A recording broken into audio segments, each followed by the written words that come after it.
I just watched Ghost in the Shell, the 1995 anime movie, for the very first time, and it is filled with all kinds of philosophy to read way too much into, so let's read way too much into that.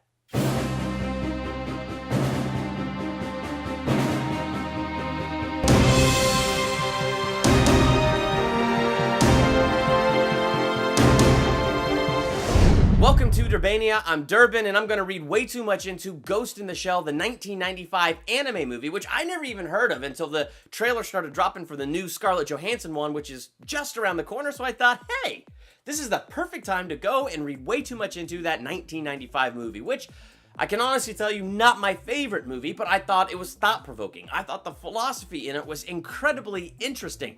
And on the one hand, it's kind of the same philosophy you get in every movie about AI, artificial intelligence. What is life really? What is a soul really? What is it that creates a soul? And even the title of this movie itself, Ghost in the Shell, the title is screaming out, there's more than just this shell. We're more than just, you know, this flesh, these bodies. There's a ghost inside here. There's something deeper. There's something more that is the real us. And so I thought that was a really interesting concept as you see it throughout this movie. Now, in this movie, you have our main character, Major, and basically she's like this cybernetic warrior.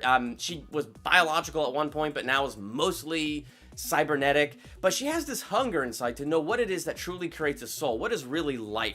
And you really see that because when this enemy shows up called the Puppet Master, who is hacking into people's ghosts and things like that, they find this like completely cybernetic woman that had a cybernetic brain and it had a ghost. So she's like asking this question of, okay, well, if something artificial like that produces a ghost, then what is so special about being a human being? What makes human beings special and unique? So it really dives into that question of what is the shell and what is really the soul, the ghost that exists underneath.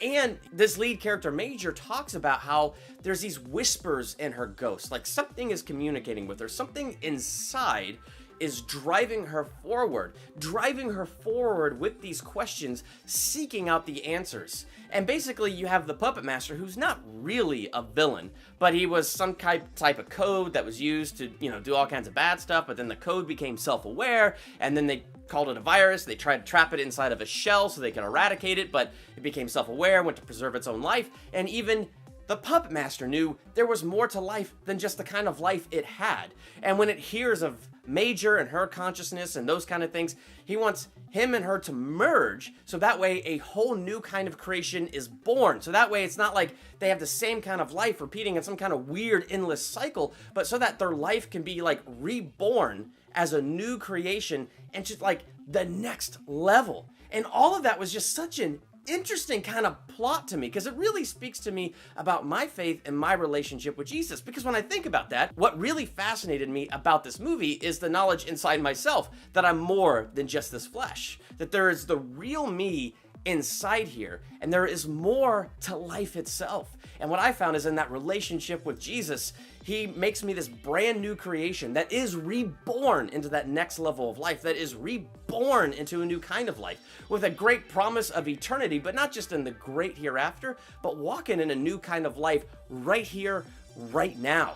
And with real meaning, with real purpose, and filled with real genuine love. It's awesome what I found that God does in my life. And the whispers that Major is feeling, that hunger driving her forward, I just feel like that's that hunger that exists in every one of us, that we know we are more, and we have a hunger to know what that more is. And I feel like even though in my life I have far more questions than answers, overall deep down inside with that relationship with God, I have found peace in knowing that I'm his child and that he has created a new kind of life inside of me. I mean, so that's what speaks to me about Ghost in the Shell, and that's what I thought was so interesting about the stories. I just felt that paralleled this other aspect of my life, that this hunger that I believe we all have to know we are more than just these shells. What did you think of this 1995 anime movie if you saw it? Are you excited for the new one with Scarlett Johansson? Let me know in the comments. While you're there, hit the subscribe button, become a Durbanian. Next to the subscribe button is that bell. Click that bell, that way you're notified the moment I drop a new video. Got an awesome video up on my channel with Matthew V. Haynes, the Clock Master, where we did a spoiler talk for Power Rangers, and on his channel did an awesome video talking about our top favorite comedies of all time. So check out his channel, check out my channel, check all of that out. I'm Durbin. Thank you so much for checking out Durbania.